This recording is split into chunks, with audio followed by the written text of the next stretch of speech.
Hello and welcome back everyone to this Warcraft series. 2v2 here from the Golden Cup. We have Yumiko and WFZ spawning in as the red side, human and undead in the bottom left. They'll be facing off against Czech and 120, the green Night Elf and undead players in the, I would say right side of the map. I was gonna say top right, but that's not entirely true. The map is on Gnoll Woods. I don't think I've casted on this map before, so I don't know if I'm gonna go for the tour. I guess I'll go for the map tour. We do have a couple of granite golem camps here, and here. We're surprising that it's not exactly balanced. Yeah, what else do we have? We have two more spawns, but they are just covered by rock golems, so I don't exactly know the item drops either. We do have Goblin Merchant here and here. I think these are also Goblin Merchants, so we have 4 Goblin Merchants, not entirely mirrored though. Mercenary Camp, Tavern, Mercenary Camp, Tavern. What is this? Tavern as well, so yeah, very weird map. Lots of mercenary camps, lots of taverns, lots of Goblin Merchants as well. We even have a Fountain of Health in the middle. It's a very weird map to actually play on. I guess this was in the 2v2 pool, which is very weird because it's not entirely balanced. But anyway, it seems like we are gonna go for this once again. WFZ is being funneled a lot more resources, as you can see here. Already double Crypt Fiends have been completed. We are gonna have Death Knight first as well. I don't know if 120 and Czech will see this coming again, but always be prepared, which is most likely their thought process. TID opening for 120. Accelerated TID opening for WFZ. This is imbalanced spawns as well, not exactly close spawn, but not exactly cross spawn either. So far, with the appearance of this Crypt Fiend, WFZ should know that 120 is spawned very close by. Meanwhile, we once again have the return of the Blood Mage, or the mana bag, the mana battery, whatever, is gonna run into the Demon Hunter, which is not going to be a nice experience. He's actually gonna back off, and that will in turn just make the Demon Hunter walk away as well. Not quite level 2, as apparently the Goblin Merchant camp was not enough experience, but he should be able to clear this by himself as well and get that level 2. Hopefully a good item. I believe he did buy that circlet. Meanwhile, picked up the Gloves of Haste there. Death Knight is going to clear out this very, very small green creep camp. Doesn't exactly drop any items. I don't think it dropped a tome either. So that's just easy experience there. Oh, did the Blood Mage get the experience? I believe he did. Picking up a pretty easy, and I guess pretty lucky, auto attack kill right there. Yeah, slight mistake for Czech, but hopefully that doesn't add up too much. I mean, he's still at level 2, so it's not going to affect the game greatly. Double Gloves of Haste. This could just be kept for the Demon Hunter, or he could give it over to his allies Lich. Surprisingly enough, it is going to be 120 starting this Dragon Camp here. I don't think Whip has been researched just yet, so the Red Dragon Camp will most likely be ignored. We do have a ton of spiders though, so this somewhat difficult camp is being cleared out fairly easily, and yeah, that will be that. The Red Drake will be by himself for the remainder of the game until someone else chooses to kill him off. Boots of Speed, +2 Ring of Protection, so not the perfect pickup there, but so far he is not going to sell it. Seems like a 120 is trying to push the red side, but yeah, right now there's not much he can do against this army comp, or army size, in fact, not maintenance. I want population 44 versus 31-31. Not exactly the lead I was expecting. He is still pumping out of both crypts there, but yeah, like we did see in the previous game, this kind of strategy slows down heavily in the late game, almost to the point where your supporting ally kind of becomes a liability, or at least just a non-factor, really. I mean, the Blood Mage sure is nice. He hasn't really landed that great of flame strikes. He could maybe go for banish instead, but yeah, the Blood Mage hasn't really proven himself too useful in the late game. And the mana has been completely drained from the Demon Hunters, so no more mana burns just yet, or at least not anytime soon. Oh, WFZ! Oh wow, he was very close to losing that Crypt Fiend, but with the right micro was able to finish that off. Meanwhile, 120, not the same story. He did lose one of his Crypt Fiends on his own base. Oh, lots of evasion procs there from Demon Hunter, which is rather fortunate. He is out of mana, but he is still attacking fairly quickly with those Glove Haste. Very nice pathing there from those Crypt Fiends, but with boosted speed, Demon Hunter will eventually just chase him. Oh, very nice denial there from the Blood Mage. Yumiko, I mean, without having a single thing to micromanage other than his own Blood Mage, seems like he is playing fairly well, even gaining Creep Check as well as Denial, which is really good. He did get surrounded, which is probably not the best of things, but thankfully that was just a TB staff. Oh yikes, the green side is being very aggressive early on. They have a lot of archers and a lot of Crypt Fiends as well. So WFZ, despite being funneled a lot of resources, it doesn't seem like he is getting that big of a lead, or at least not. His lead is not big enough to basically just 1v2.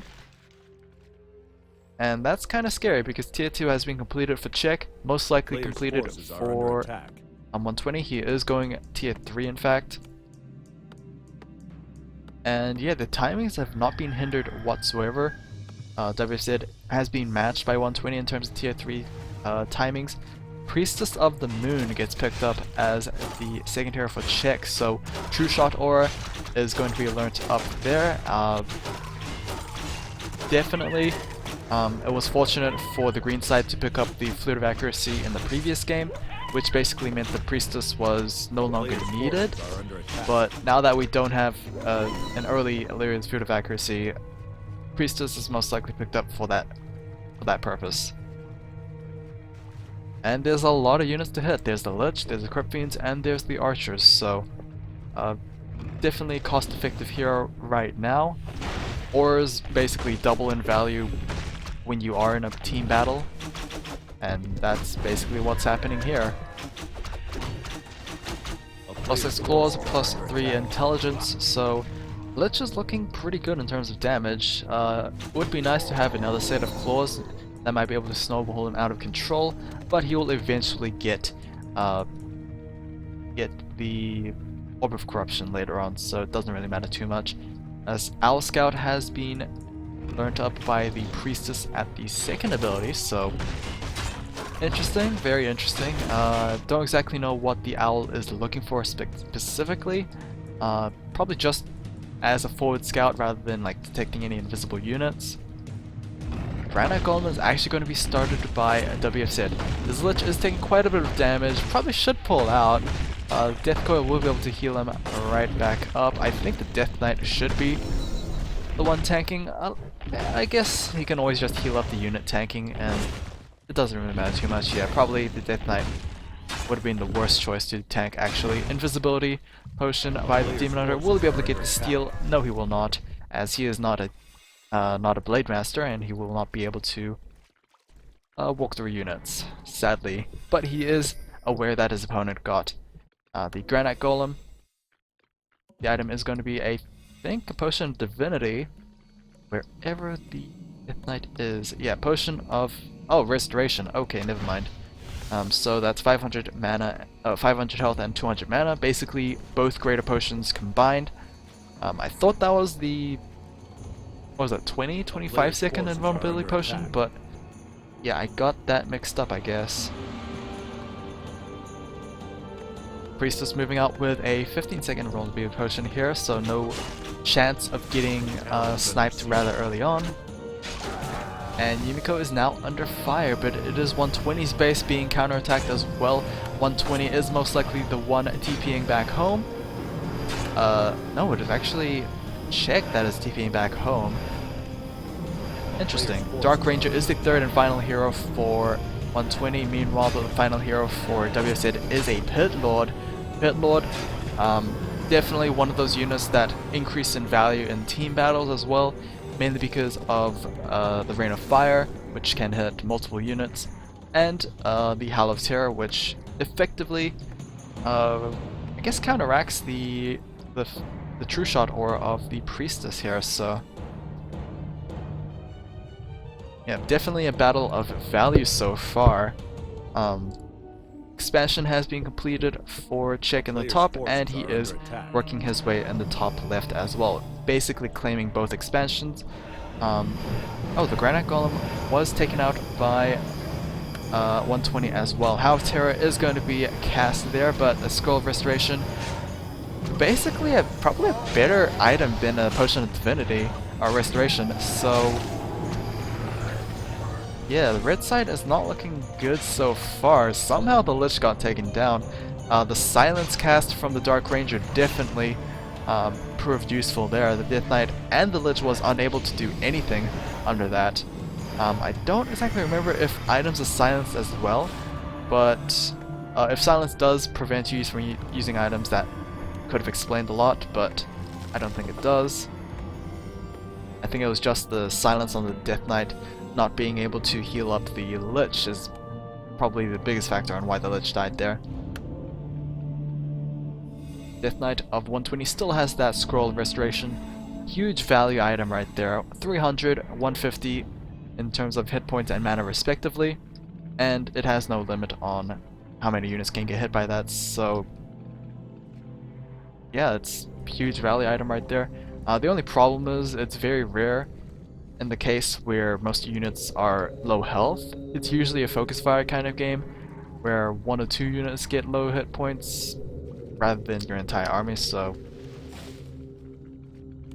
yeah, it's probably a difficult time to see or to find a time to actually use that item. 120 is going to be sieging Yumiko's base.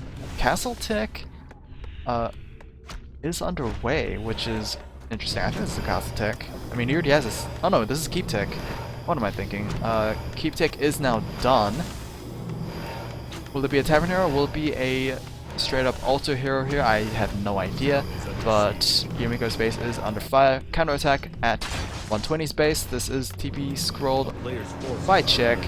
And yeah, now it's the red team's turn to start running Death Coil and Banish to save the Pit Lord right there. Howl of Terror is going to be used to try and mitigate as much damage as possible as the red side starts running.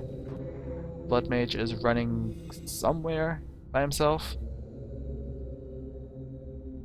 But right now I assume that this is now a done deal with 3 bases mining off of gold mines for Check. This does seem rather grim for the red side here. TP scroll back home. Don't know what for, but yeah, that was a TP scroll. And I'm curious as to see whether or not... Oh, we're gonna have Castle Tech, and we have mortar teams being queued up here for Yumiko. So it was not a second hero. I thought it was gonna be a second hero, but in fact it's just gonna be a couple of mortar teams to add support for these Crypt Fiends here. 2-0 in upgrades. 3-0 very soon. Oh, pretty much now, honestly. Versus a huge army for the green side. And they're gonna attack Yumiko once again. Plenty of towers in the back there, but yeah, it is in the back side, so won't be able to defend too much. Lots of archers. Yeah, I'm amazed to see so many archers in the late game right now. But yeah, mortar teams are gonna try their best to try and defend.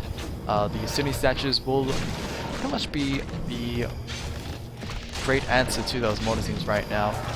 That scroll? No, that was not a scroll, that was just a death coil to heal up that low hit point crit fiend there. The red side is choosing to counterattack rather than defend. This has pretty much been their answer to these attacks on Yumiko's base, but the problem is right now, I think 120 can afford to continue the attack. I mean, his opponent, his ally pretty much has 3 bases, so he's not going to lose much by just not TPing back. He is going to TP back instead, so never mind. That is going to be a check, 1-2 retreat, and 120 is going to continue attacking. Mortar Team's doing a lot of damage. Now that we have 4 or 5 Mortar Teams right now, these Crypt Fiends are being chunked down very, very quickly. And the TP scroll will be used back to Yumiko's base, and here we go with this huge fight here. Basically undead versus undead, but with the addition of those Mortar Teams. Green side looking not too great there. Another Crypt Fiend bites the dust. Scroll of Restoration is going to be utilized, but it didn't really hit that many low hit point units. TP scroll onto the Crypt Fiend there to try and deal with this red side army. A-bomb for 120 does get taken down. Crypt Lord of the Pit Lord of WFZ gets taken down as well. Mortar Team still firing away at it. Battery onto the Death Knight, but is that going to be enough? We have a ton of Crypt Fiends just dropping left and right there. So much green blood being littered on the battlefield. Lich gets taken down at level 2, I believe. Yep. Vanish onto the Death Knight to try and save his life for a couple more seconds, but no, that is going to be GG for the red side, as Yumiko and WFZ's playstyle of pummeling into one person does not work out. And that is going to be the series here between these 4 players. 120 and Chick winning a 2-0 sweep. Hopefully you guys enjoyed this. I will see you guys again sometime in the future. Yeah, take care.